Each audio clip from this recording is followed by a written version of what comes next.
Welcome to the Keen on Yoga podcast, bringing you the stories of many people who in various ways are attempting to walk the path of yoga. Our intention is to inspire your own practice and commitment to yoga beyond the mat and in all areas of life. We consider this an offering, a service to the community and labour of love. If you feel inclined, any donations are appreciated. Just visit our page and click the donate button at www.keenonyoga.co.uk/podcast. I hope you enjoy the show.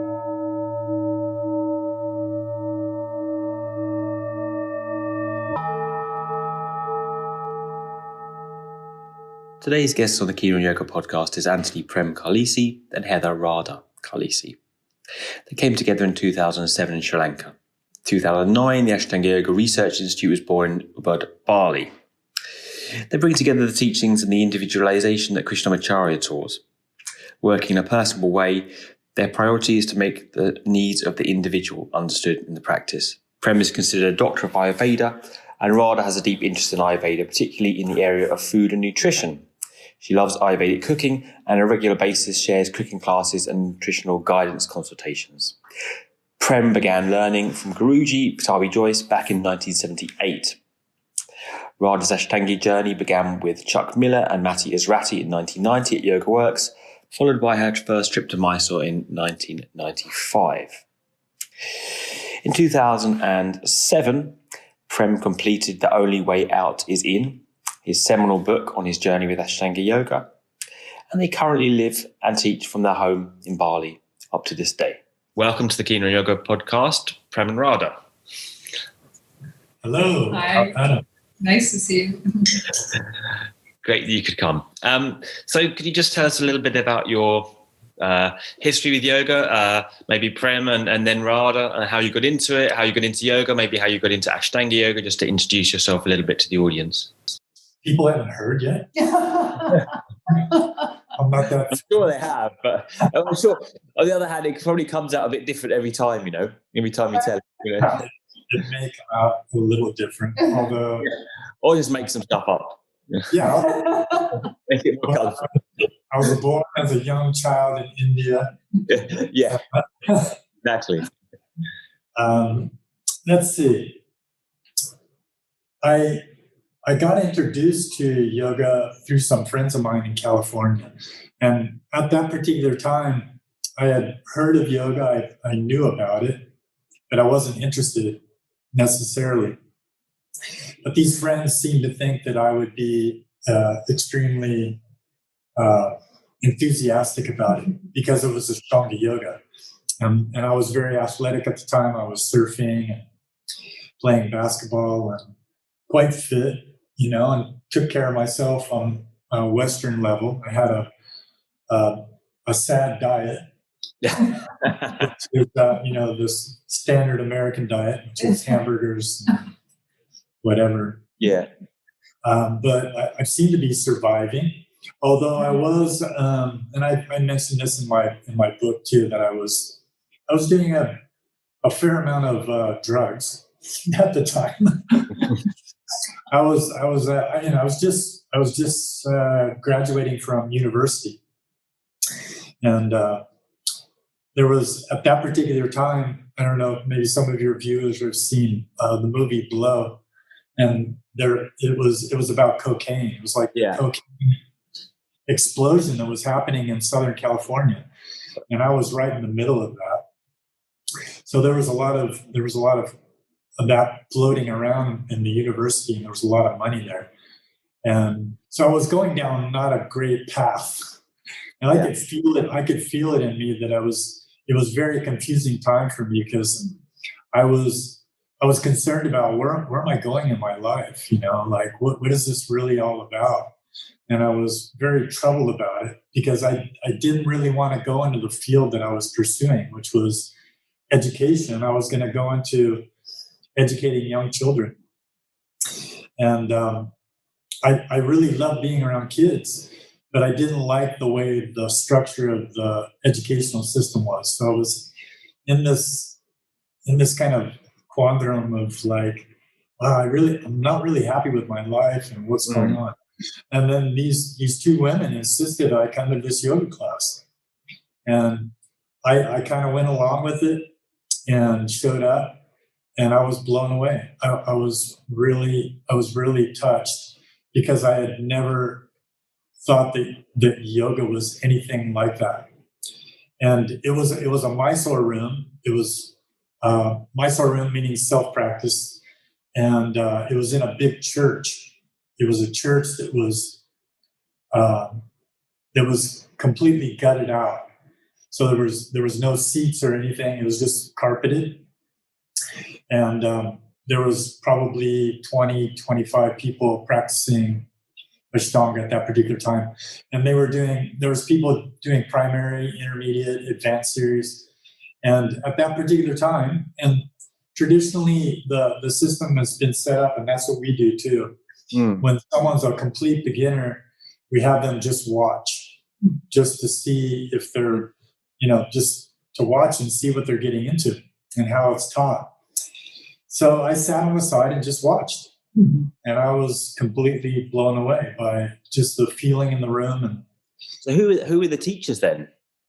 It was Gary Lopadoda and Brad Ramsey. Okay, so that was the same one as the same church that Tim Miller talks about. Yeah, exactly. Yeah, right. Okay, yeah. Tim and I were students at the same time. I think he had started maybe 9 months before me.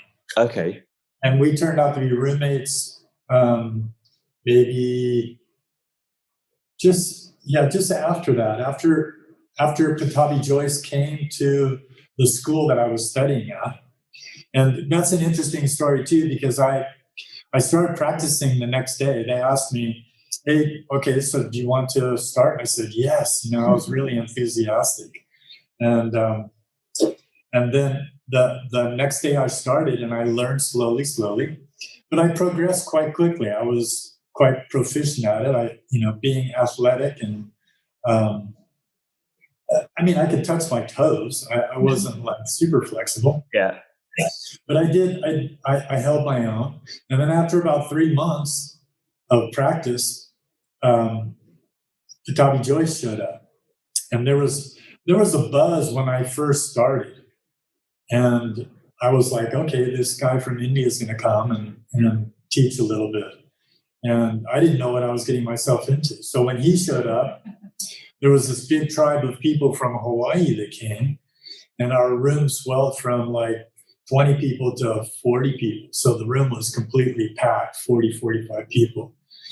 And, the room, the people from Hawaii was David Williams and Nancy Gilgoff, and who else showed up at that particular time? You guys would know. David Swenson and Danny Paradise, and a few other, heavyweights that were like these old yogis. They weren't that old. Yeah. There was one guy that was I think he was 50 years old at that time. His name was Cliff Barber. Oh, he was there, right? Yeah. Yeah, Cliff showed up. Yeah, and they are, obviously all these people are a bit older now, and Cliff is, he's 90.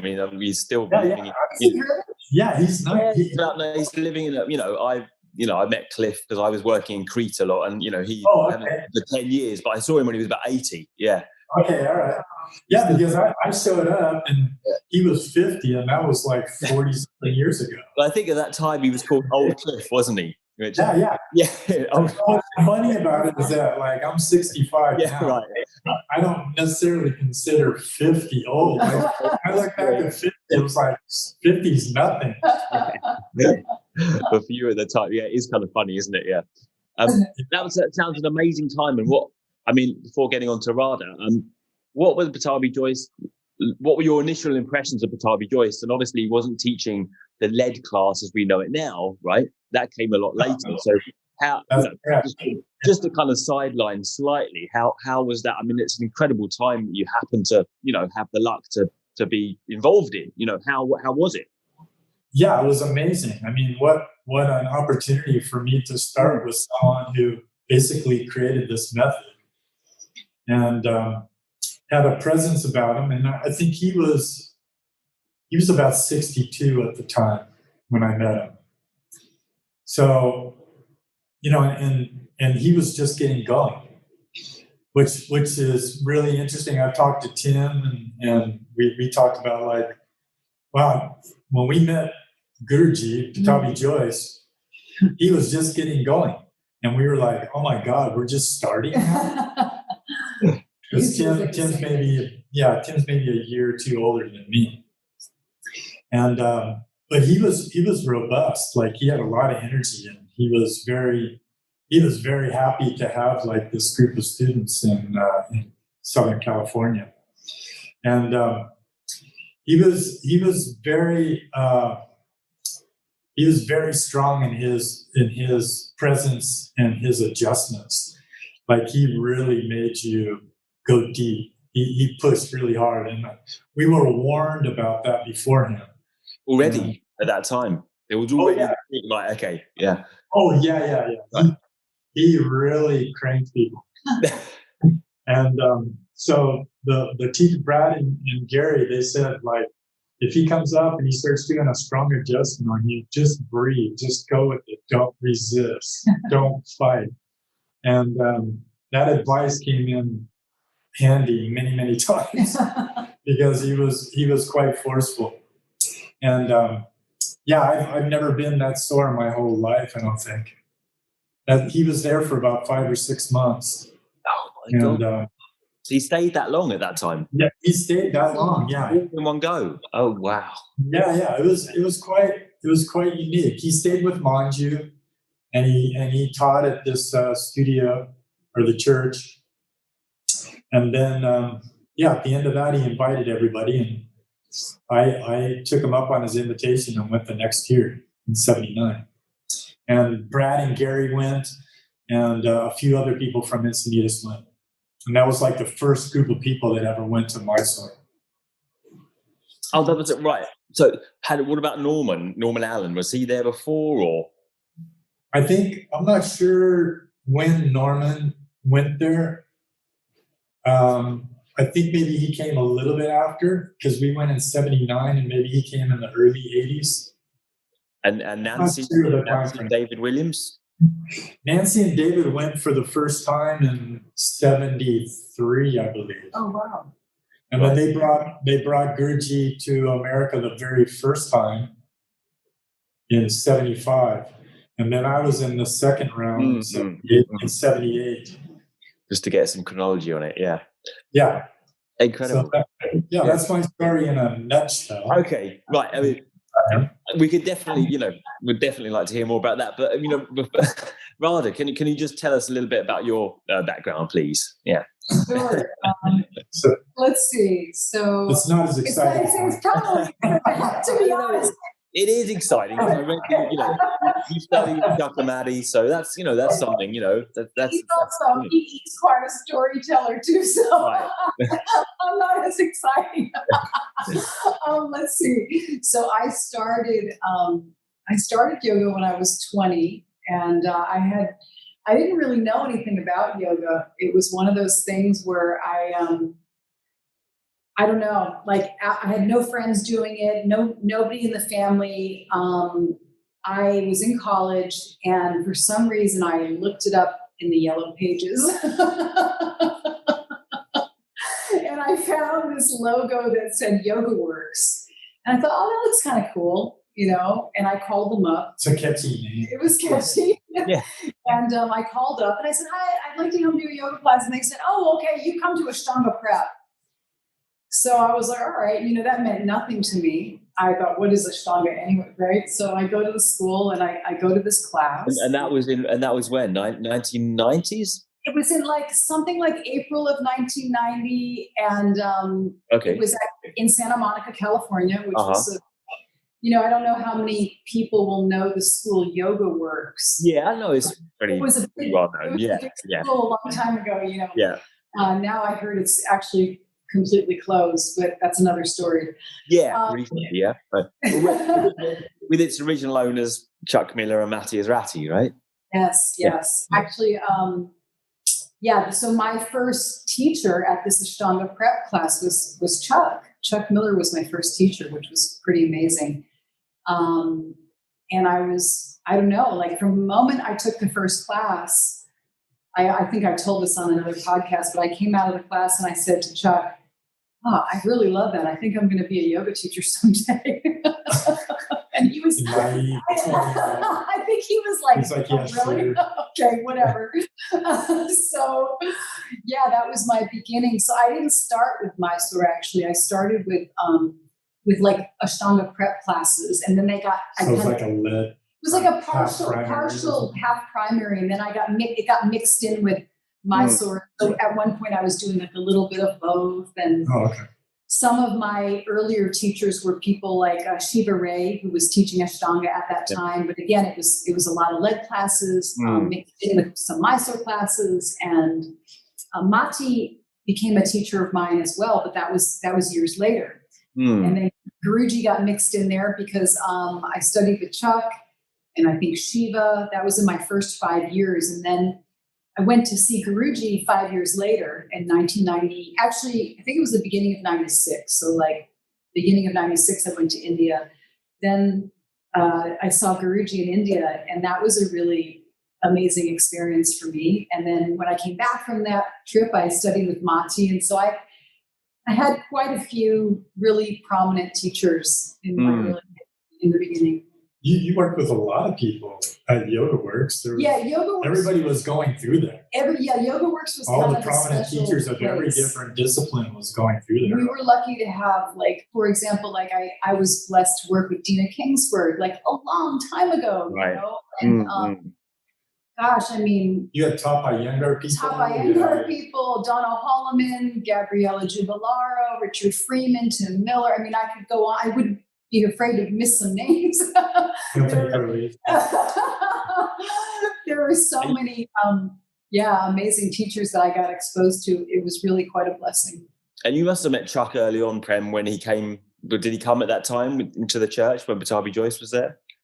You know, I'm not sure if Chuck was there at that particular time. He knew, well, I think because Chuck and Mati brought Guruji to Yoga Works, before I started there, maybe I think Chuck started in the 80s. I don't know.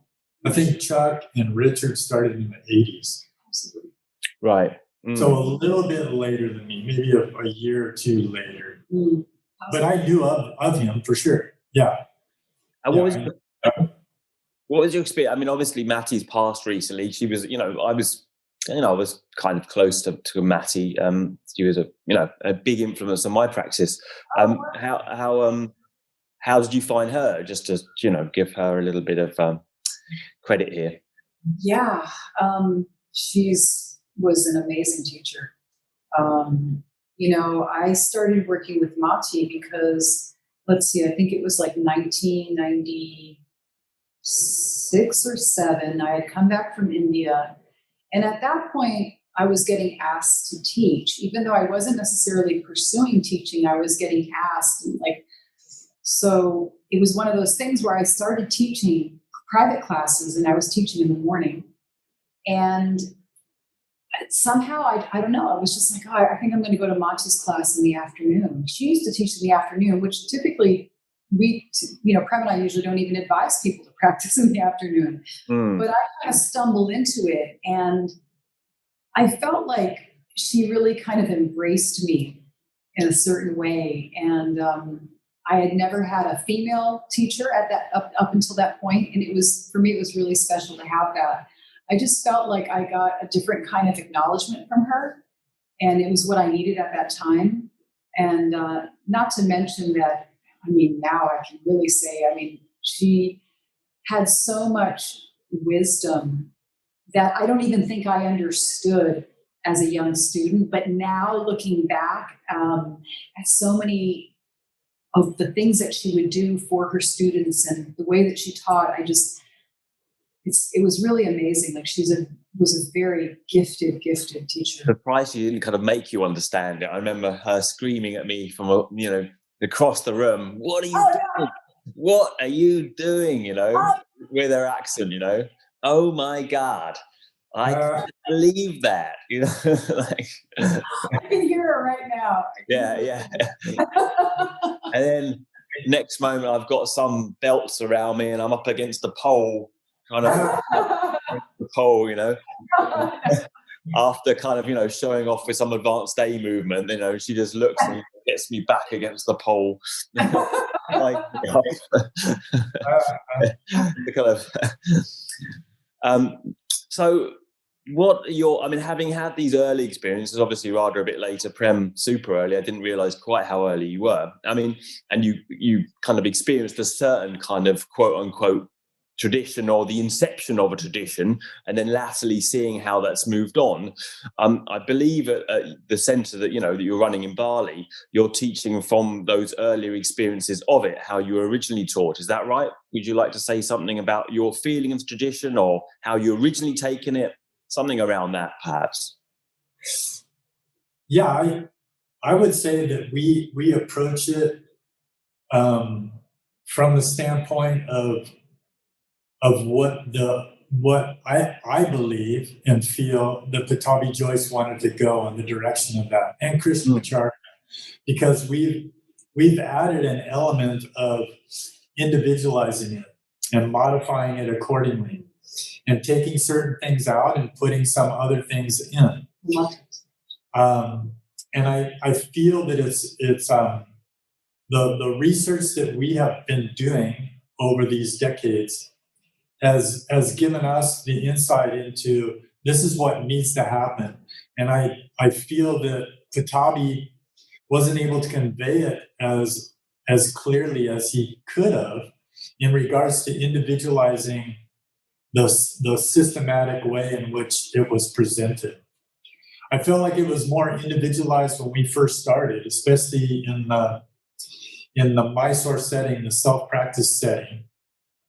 And then it started to get a little bit more and more kind of dogmatic.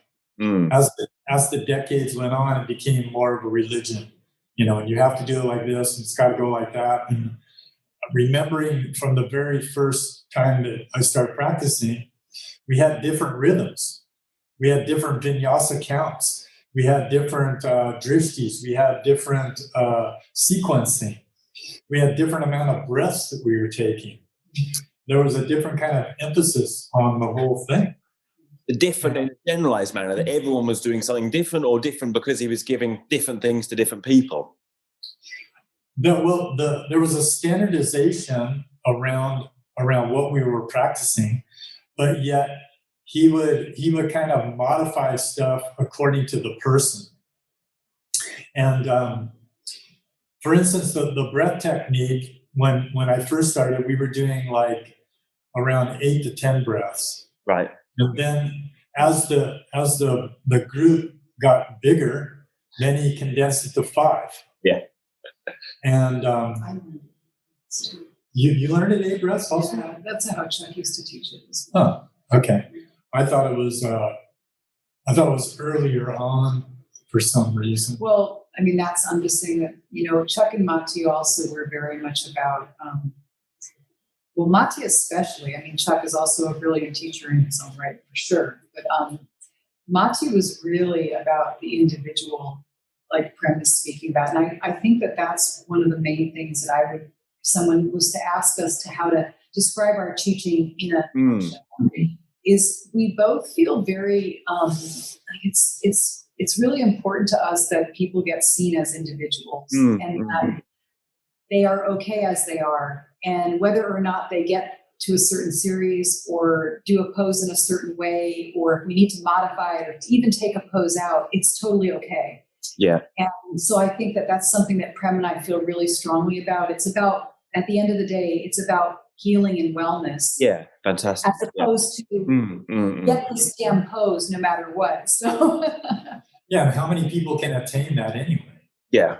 If you look at the global population of Ashtanga yoga practitioners, how many people have progressed past primary series? How many people have learned advanced series? Yeah, probably 5% maybe have learned third series, if that. Yeah. And intermediate series, I don't know what the percentage is, but more nowadays, but there's people learning it faster than me. Yeah. But also, how many people? More interesting, how many people can sustain an advanced series. Or, you could do it a few times, but can you keep it up right? And make it sustainable and actually get up from the bed and do something with your day apart from, just dropping down after every day. I can't tell you how many times, Adam, that we've had people come here and we're just like cutting their practice back tremendously because they share with us like, I'm so exhausted, doing this practice, and then I have to go to work, or I have to, manage my kids or whatever. And it's like, why are you doing this to yourself? Well, I don't know how Adam learned, but Prem also, we all learn differently, right? Yeah. So, for example, I learned crazily enough. I mean, I learned, I learned the long method. So it was like I did primary for 5 years and then started intermediate after like the 5th or 6th year. And then I did intermediate for another 5 years. And at one point I was doing all of intermediate and all of primary back to back. Then after like 11 or so on years, I started a 3rd series or advanced series. And the practice was always so long. It was always like you were adding a pose further and further and further. At one point, practice was like 3 hours long. And you did advanced series for 10 years, didn't you? I did advanced series for almost 10 years on a daily basis.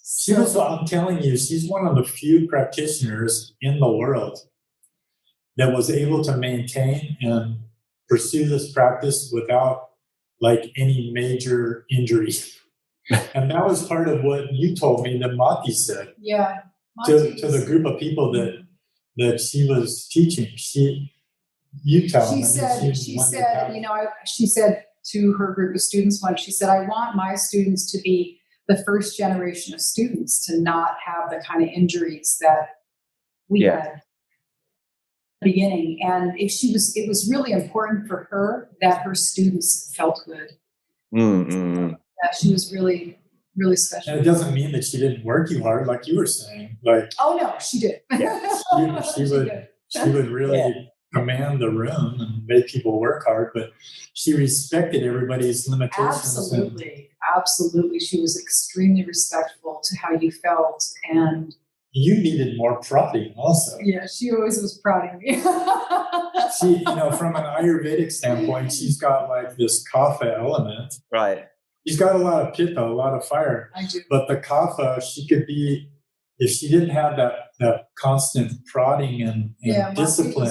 Mati was really good like that. It's probably why you weren't injured, because you have that, ability to hold back a bit maybe rather than push. I mean, most people would have done primary and second, nowadays, if they could in a couple years, right? And then it's not really integrated fully. And, to that end, I mean, how do you approach it? You talk about taking things out and adding things in. Can you give any practical examples of the kind of stuff that you might be doing there? I'll give a quick example. Like, for example, if this happens a lot, where we'll see a student, maybe even I'll say a woman student, and she's doing this ridiculously long practice. Maybe she's doing all of primary and then all of intermediate up to Karanavasana. If she has a good intention and a good focus and she's strong enough, we just take the primary away. If you're ready to do intermediate, just do your Surya Namaskar A and B. A lot of times we'll tell people to do all of the standing poses instead of just stopping at Purvottanasana. Yeah. And then we'll have them continue on into intermediate. So, and we'll take different poses out if we see that it's inappropriate, like any kind of Ardha Baddha position.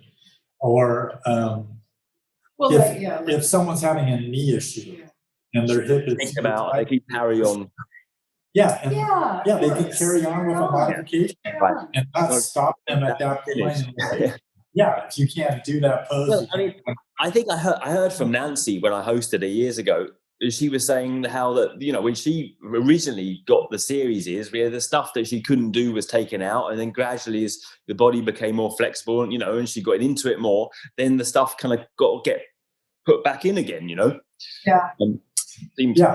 Exactly. It makes more sense. I think so. I don't believe in, one of the things that we don't really like to do is if somebody, like for example, let's say somebody can't do Marishasana D, and then they feel like they can't ever learn anything else is ridiculous. You give them a modification and then you let them move on to the next pose. Yeah, I mean, it's just so nonsensical to me. I mean, if I just speak a second, it's like you've got the sequence, you've got loads of tools, you've got lots of postures later on that can help with those things, and you stop someone there, so they either get despondent and just give up, which is the very worst scenario altogether, which you're almost promoting, or they squeeze themselves so hard into the position that they break themselves, they do it, but break themselves in doing it and then also give up. It's like, what's the point of that?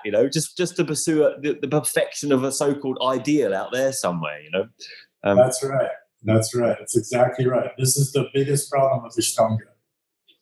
It's the control aspect and the dogmatic approach to it that really turns people off.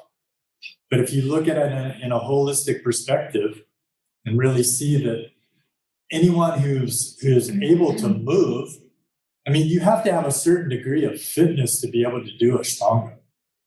Although we've had some people that have come that have been super overweight and they were like determined to do something, or very old too, like starting in their 60s, 70s. I think it can be done. I think actually anybody can do it if they have the right teacher and if they're open to modifications and making changes. Absolutely. Yeah, I mean, Ashtanga is just, when we talk about Ashtanga Yoga, we're just talking about, a principle of Trishtana, right? And a style of, breathing and moving. And, I mean, to that end, like to what degree you do that, how athletically you do that is kind of stylistic or depends on age, doesn't it? But it can be done by anyone, of course. So it seems like maybe you're doing something similar with I want to talk about the conference work you've done a little bit. And that seems like a kind of dissemination of the kind of, or something to do with getting people together and breaking down some kind of ineffective myths, or how do you what was the intent behind these fantastic conferences you've been doing over the last few years? Hopefully will continue after the current times. My original feeling about it when I first thought about it was when right after Pattabhi Jois died, I started thinking about like, how can we get together and really come together more as a family. So it was kind of brewing, and it was kind of in the works. I was going to do something in Sri Lanka, but it wasn't the right timing. Yeah, I remember you sent out a letter to people. Yeah, we were in Sri Lanka before Bali, and I sent out a letter to many senior teachers. And they were pretty open to it, but I didn't get an enthusiastic response. Mati was very enthusiastic about it. Yeah. There was a few people that were like, well, that's a great idea. And then it just kind of lay dormant for a while because we were in a transition from Sri Lanka to Bali. And then in Bali, there was a political kind of shift within the Ashtanga world. And then I said, we really need to do a conference right now. And that's when I invited, Manju and David Williams. And the first one was great. We had a really good turnout. And I wanted to just see where everybody was at and how it was presented and what the feeling was, And it was very interesting just to see everybody's take on it and to see the theme of what we all wanted to do and have happen. And with the ending of it, it always kind of felt like we all wanted the same thing. We wanted to really to be together and have this experience of helping people from the standpoint of the power of the method, and not being again dogmatic about it, because we started to see that it was going a little bit too religious in Mysore after Pattabhi Jois died. So that's why I really wanted to get people together that were senior teachers and see how we could support each other in this ongoing pursuit of what it was going to look like. from that point on. So all the older teachers generally, in a sense that, it's an individual method, it can be used appropriately and practically, right? And the schism or the discrepancy is between the more modern take, which is more generalized and standardized, right? Yeah, I think from my standpoint, it was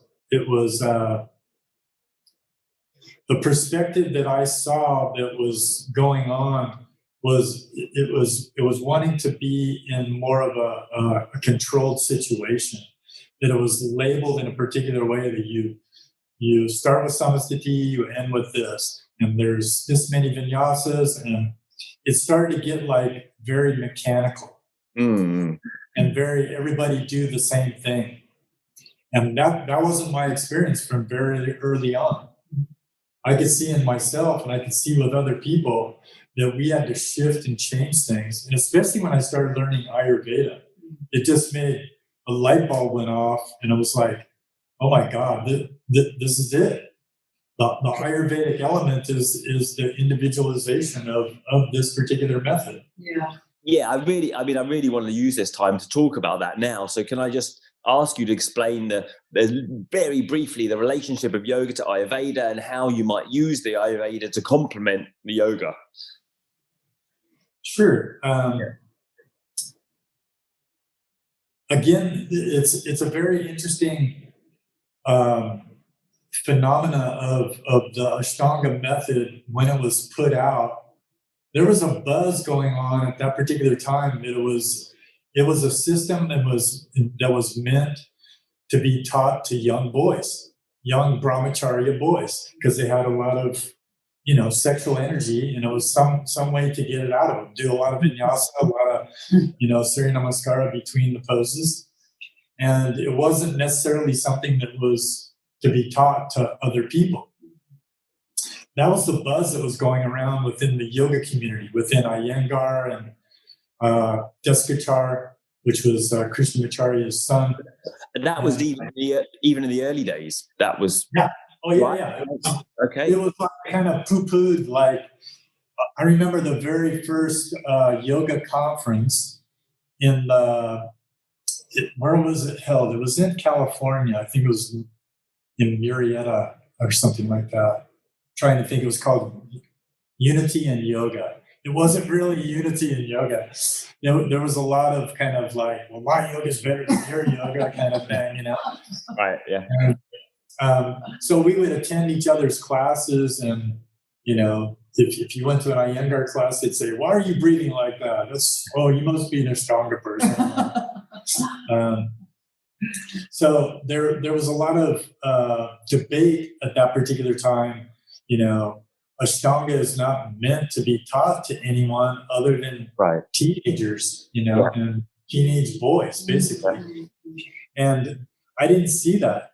And I said, okay, well, let's take it on as an experiment. And that's been my perspective from very early on. Okay, I'm going to take it day by day, week by week, month by month, year by year, and see what happens. As I progress, as I age, and as I'm working with different ages of people, I could see that it needed to be modified. And when I did find out about the Ayurvedic method, I could see that a lot of people that were interested in Ashtanga were Vata people, were Pitta people. Vata people love movement.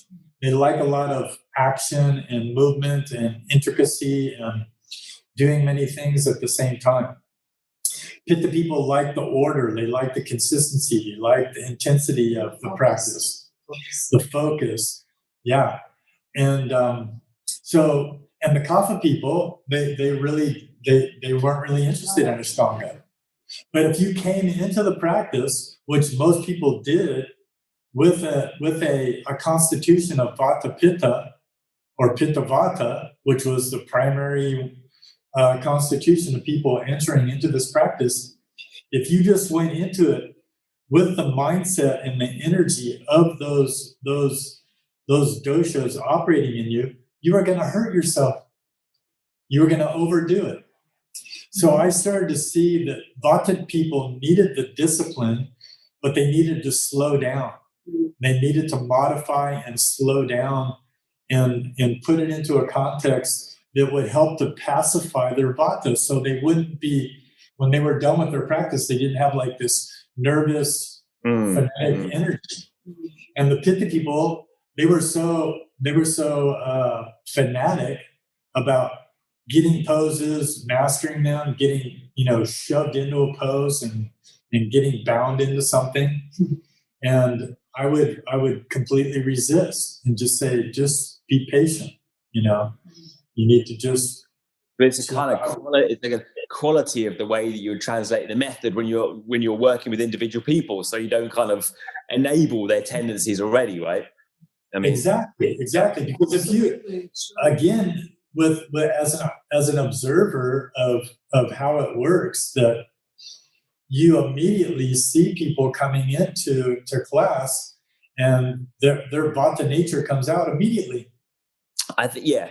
And if you just let them go that way, and you just keep giving them more and pushing them and go faster.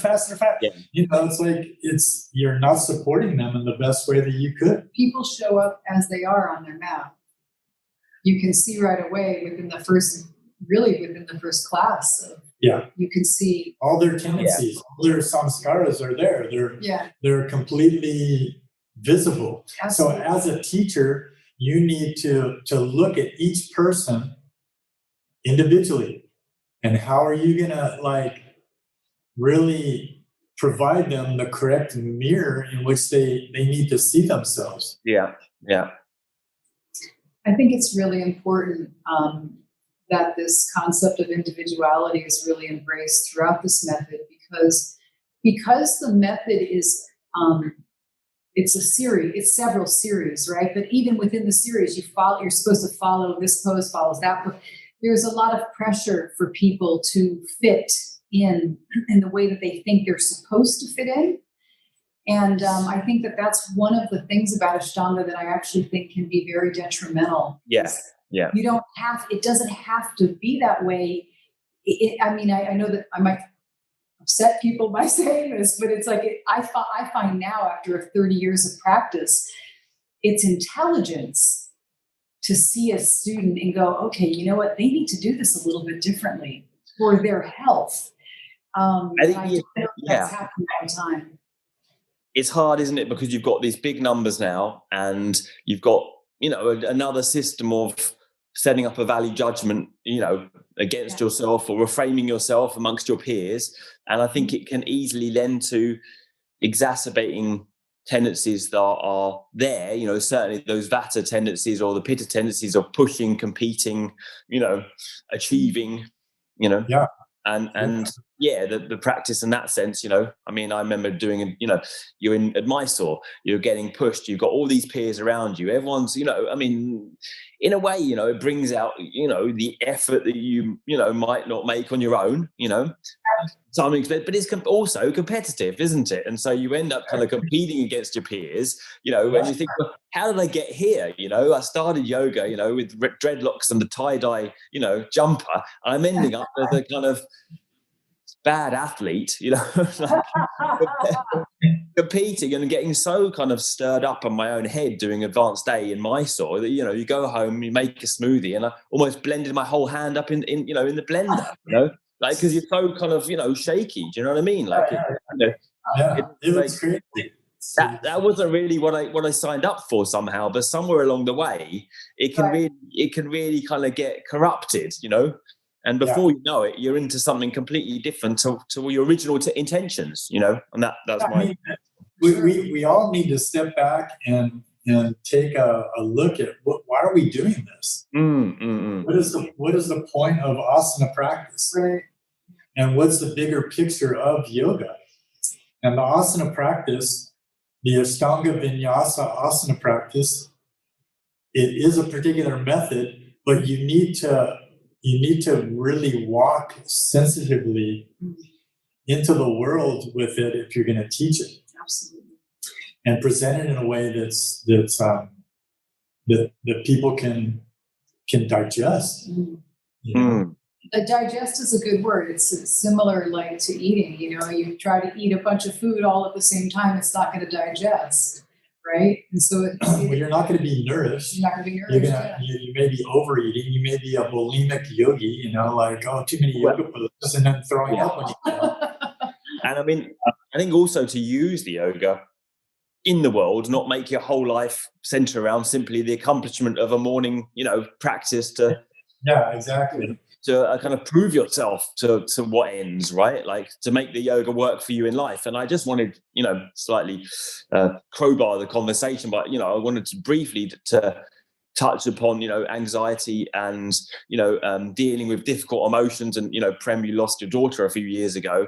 And, I kind of, to cite Scott's podcast that he recently did with you, I heard that you had some negative feedback about how you were dealing with that grief, and the same with BKS Iyengar when he lost his wife, people would say, well, you're a yogi, you should, why are you feeling this, and people have come up to me the same and said, well, I ought to not feel this, I ought to not suffer. I've done the practice for 10 years, 20 years. Like I shouldn't be feeling, this way right now.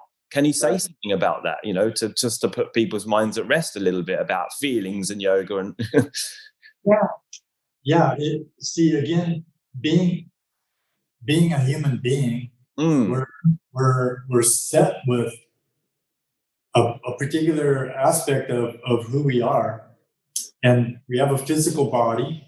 We all have the same parts. They work in a particular way, and then there's the mental, emotional side of us. And for me, to put it into context, the asana and pranayama practice is for mental and physical well-being. And the spiritual part of yoga to me is the meditational aspect. And so it's definitely not all lumped together, even though it appears to be. The spiritual part of us, the spirit and the consciousness of who we are, is completely separate and distinct from our mental, emotional, and physical part of who we are and our interaction with this plane of existence. So the tools that we have are beneficial, although if you just take them as a physical practice and you just take it as like a yoga athlete, it doesn't necessarily help you. I mean, you could be fit, you could be strong and flexible, but has it really helped you to see the overall big picture of what's going on?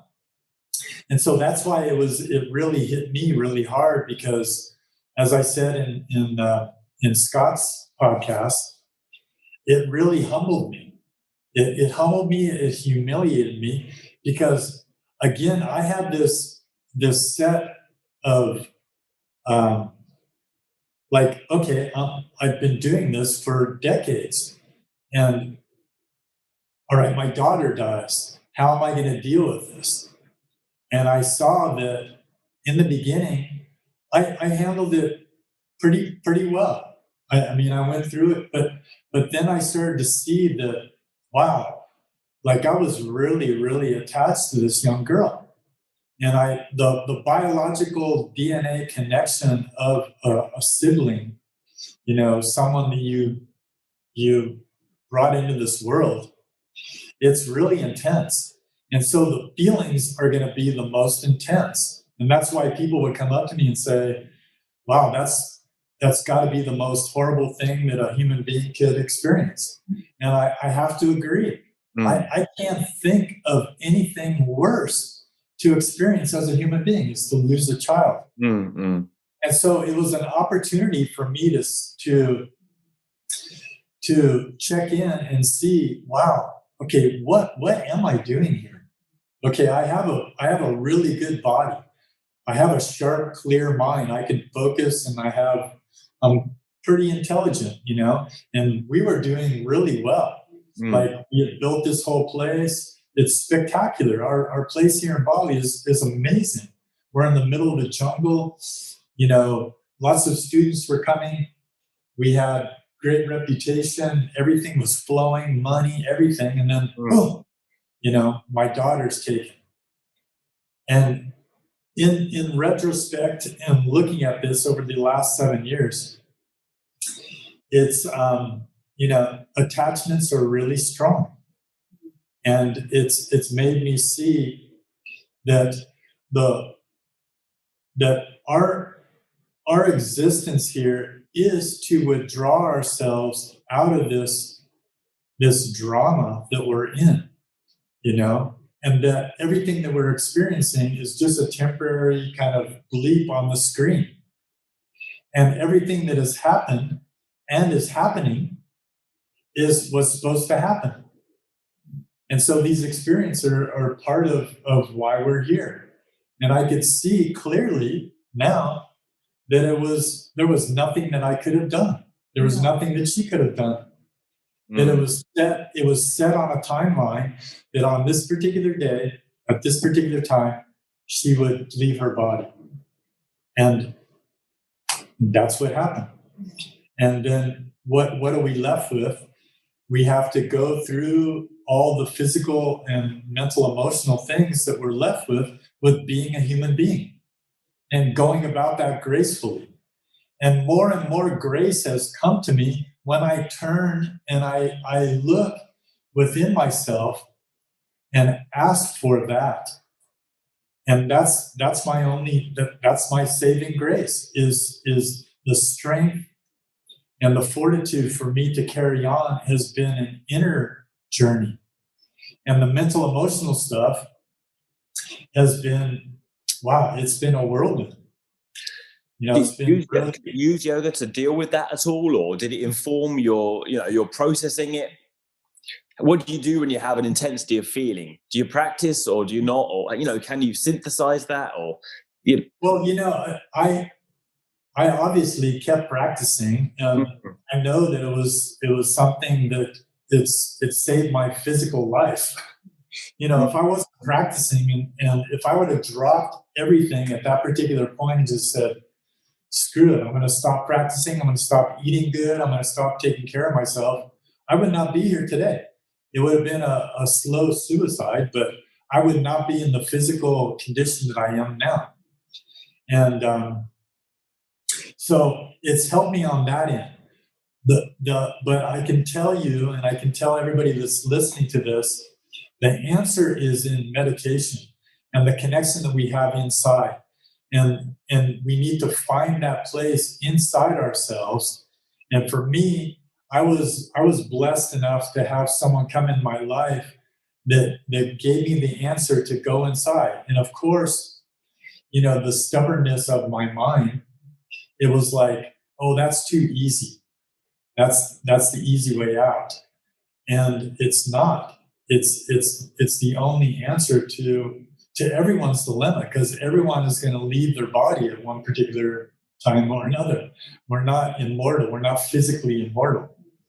So it's an important thing for all of us to get in touch with, dying.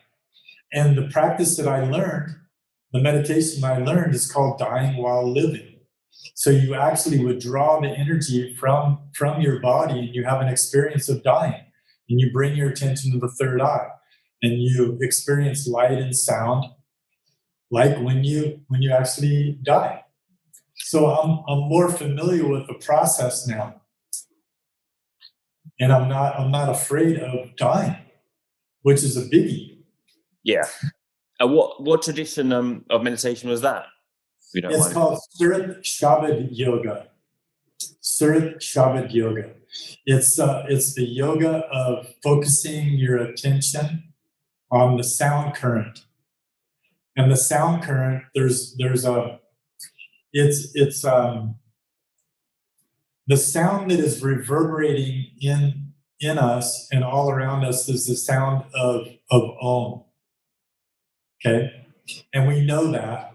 And there's something inside us, there's a sound inside of us that when we still our mind and our body and we withdraw our consciousness to the third eye, we can hear that sound and we can see that light. And that takes us home. That takes us to our original home. And our original home is deep inside ourselves. And being deep inside ourselves, it goes into a vortex of being connected with everything. And so for us to sit and go inside is our deep connection to what yoga is all about. That's truly what yoga means, the union of our true self. And our true self is lying within ourselves. It's not going anywhere, but going inside and searching inside. And these other things, the asana practice and pranayama and diet and all these things are just to keep the physical body, mind functioning in a very efficient way. Absolutely. That's what it's meant for. It's not spiritual. I can tell you that it's not spiritual. If you can do advanced practices, it's not a spiritual practice necessarily. It's just preparation. Ashtanga yoga is preparation for the higher yoga. Yeah. And this kind of feeling has come since the crisis you went through, more in the recent years, rather than. I mean, I remember reading your book years ago, and it definitely portrays that someone who has got it figured out. Did you find that after the passing of your daughter, you had a conflict, and then you kind of got into the meditation, or did you use those tools from the book, or how did you feel? Has it been? What's changed? Between the time you wrote the book and the crisis, and then after? Yeah, it was very, very interesting because in the book I talk about this particular meditation, and I lost context with it. I lost contact with it, and when Shanti died, I was immediately thrown back into it. I didn't know where else to go, and I just naturally started sitting like that again. And then a new teacher of this particular tradition came into my life, and he was of that lineage. So it was kind of like how dense can you be? But for me, it was like, okay, it's back in my face again. It's like it came around, and I had everything going for me on the outside and on the inside too. I felt quite good.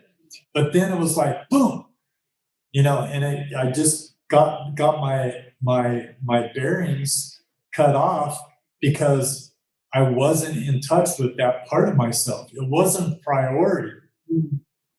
It wasn't a priority. And now it is. And everything else takes a second place for me. Now the most important practice that I do is meditation. And the other things, I still practice them for sure, because I know they take care of my physical health. So I'm very grateful to have those tools. And I'm very happy to teach those tools to people. But I'm not a spiritual teacher. I can prepare people for that journey, but I'm not considered like a Satguru, a guru of the highest level. I'm a Sadguru. Sadguru is someone who teaches sadhana. I can teach you sadhana. I can teach you practices. I can teach you practices that will keep you healthy and strong and vital and, good digestion. A lot of people listening to the podcast might not know what Sadguru means. He's not calling himself a guru. No. Just to clarify. There's the spelling is sad, like S-A-D, sadhana, and Satya, Satguru is the highest guru, and it's like a Christ or a Buddha that comes to this earth to wake us up and tell us, hey, this is what it's all about, and it's kind of our ticket back home. It's like, oh my God, I completely forgot why I was here. There's very few of those around. And the answer to your question is, I wrote this book, and I had everything was there. It was all put in place, and then it was like I forgot again. So I had to have this remembrance of this incident of losing a child to have me remember again. How easy it is to slip back into this slumber of like, wow, okay, what am I doing? Well, especially if everything's going well for you in the world, it's super distracting, isn't it? Because you kind of buying into it again. It's so tempting. I mean, you got all the stuff, you got everything going on, and you're drawn into it. I mean, just to go back to something you said on the physical front, and the need to take care of the body, and obviously we know there's Indian gurus who've never done an asana in their life. They've achieved profound states. Is it necessary to take care of the physical? And maybe I'd like to hear from Radha a tiny bit on just briefly. I never get to talk about diet. Can you give any recommendations from an Ayurvedic perspective on taking care of the physical? Well, I think one of the things I can say is when you take care of your physical body, you feel good. And when you feel good, your mind is more balanced. It changes your mood. You can do things like yoga. You can do things like meditation, because when you only have it as an advantage if you feel good, right? You can still do those things when you don't feel good, but it's not going to be as fruitful. It's hard to do it when you're suffering physically. Absolutely. Yeah. So how you take care of your body is, of course, going to only enhance meditation. It's only going to enhance your yoga practice. It's going to enhance your relationships. It's going to enhance how your mind works. Now, having said that, everybody needs to take care of their body Ayurvedically from an individual place. So what works for me is going to be different for Prem, and what works for Prem is going to be different for you. And I think that that's another thing that we try to focus on when we work with people is some people need mental nutrition. Some people need physical nutrition. Some people need emotional nutrition. Everyone needs a different form of nourishment. And as a practitioner, what I find is when I talk to people, like in a consultation or when we have a consultation with someone, they all need some form of like medicine, I want to say, but it's not obviously not medicine. It's everybody needs something different. For someone, it's a diet. For someone else, it's how they approach their practice. For someone else, it's they just need to be listened to. And so everybody needs a certain form of healing in order to heal their body. And I don't know that I exactly answered your question, but that was what was feeling impulsive for me to express. There's no there's nothing, again, very standard general tips you can give for diet, because people are always saying, oh, what should I eat? Should I be vegan? Should I be raw? Should I eat meat? Or podcast on itself. See, the thing is that truthfully, I think that the quick way to answer that is it depends on what you want. It depends on what you want, and it depends on what makes you balanced. So what makes you balanced is going to be different than what makes me balanced. So what brings balance? So for some people, veganism brings a balance to their body. For someone else, it might completely throw their body out of balance. So it's not about being a vegan or following a particular diet. It's discovering through your own intuition what is the right thing for you. And how do you get to your intuition? You get to that through your practices. So to me, that would be the answer to that question. But we could talk for hours about food and nutrition. That's a whole different thing. Yeah. What's what kind of practices or general rules do you use in your own diet in the way you eat? Because you look pretty healthy there. Oh, well, thank you. But I think we're not really rigid about diet in a certain way. I guess. I remember you posting about your pizza place in Bali. Oh yeah. Good. Those are very good friends of ours. Ayurvedic pizza. Yeah. I think following like the middle path in a lot of ways is what works for me, and I think Prem would probably say something similar. We're not really fanatics about any one particular diet in particular, although I could say, maybe I predominantly eat a vegan diet, but I am not 100% vegan, and that's just a fact. So I guess some people might get upset about that, but it's just the truth. Yeah. So you go out for a pizza and a beer, would you? Yeah, I don't personally really drink alcohol. not so much. I mean, maybe at a holiday or something, but we definitely eat pizza. we eat pizza sometimes. Yeah, I mean, But it's not like we don't even do it once a week. we do it. We have it every once in a while. We feel to. I think I like to follow like the 85-15 rule. 85% of the time, I do a certain way of eating and living, and then 15% of the time, well, anything goes. Sort of. I mean, maybe that's a little bit strong, but I think the thing is, if you're going to do this for a lifetime, then you can't be killing yourself all the time. I mean, it's just otherwise, you end up having a very sad diet, a literally sad diet, where you're just existing on quinoa and steamed spinach, and right, yeah, that also seems fill your heart, too. You go to an event or something, and your nephew has a birthday. Yeah, you have a piece of cake. It's like relax. Yeah, I told Radha the other day, make some cookies. He said he asked for cookies. Super bitter stuff, meringue, he gets tortured by my morning smoothie. I'll some bitter greens or something. Put it in today. God, it's so bitter.